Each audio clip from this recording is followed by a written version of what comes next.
പറന്നിറങ്ങുന്ന കള്ളപ്പൊന്ന്. ഓരോ മാസവും കേരളത്തിൽ കസ്റ്റംസ് പിടിച്ചെടുത്ത സ്വർണത്തിന്റെ കണക്ക് എത്രയാണ്? ഇത് ആധികാരികമായ വിവരങ്ങളാണ് പ്രേക്ഷകരിലേക്ക് റിപ്പോർട്ടർ എത്തിക്കുന്നത്. നമുക്ക് നോക്കാം. ഈ കഴിഞ്ഞ 2024 ജനുവരി മുതലുള്ള ജനുവരിയിൽ പിടിച്ചെടുത്ത സ്വർണം, ആഭരണമല്ലാത്ത സ്വർണത്തെക്കുറിച്ചാണ് ആദ്യം പറയുന്നത്. 57 കിലോ, 57.216 എത്രയുമാണ് ആഭരണമല്ലാതെ പിടിച്ചെടുത്തത്. സ്വർണ്ണാഭരണമായി പിടിച്ചെടുത്തത് 4.168 കിലോ. അപ്പോൾ ഇത്രയുമാണ് ജനുവരി മാസത്തിൽ പിടിച്ചത്. ഇനി ഫെബ്രുവരിയിലേക്ക് പോയാലോ?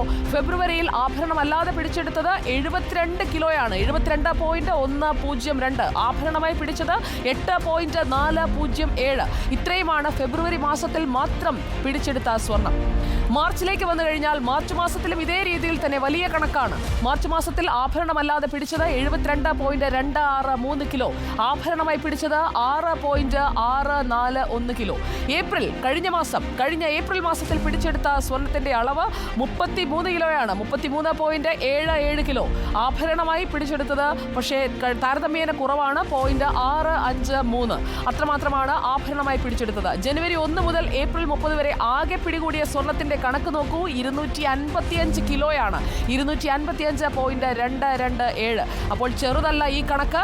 ഇത്രയും സ്വർണം പിടികൂടുകയാണ് ചെയ്തത്. പിടികൂടാതെ നിർബാധം തുടരുന്ന കടത്ത് അത് എവിടേക്കൊക്കെയാണ് എത്തിച്ചേരുന്നത്? അതിലേക്കും ഞങ്ങളുടെ അന്വേഷണ പരമ്പര നീളുകയാണ്. ഇത് പ്രാഥമിക വിവരങ്ങൾ മാത്രമാണ്. ഇതിനപ്പുറം അതുക്കും മേലെ പറയാനുണ്ട്. അതിലേക്കൊക്കെ നമ്മൾ എത്തും.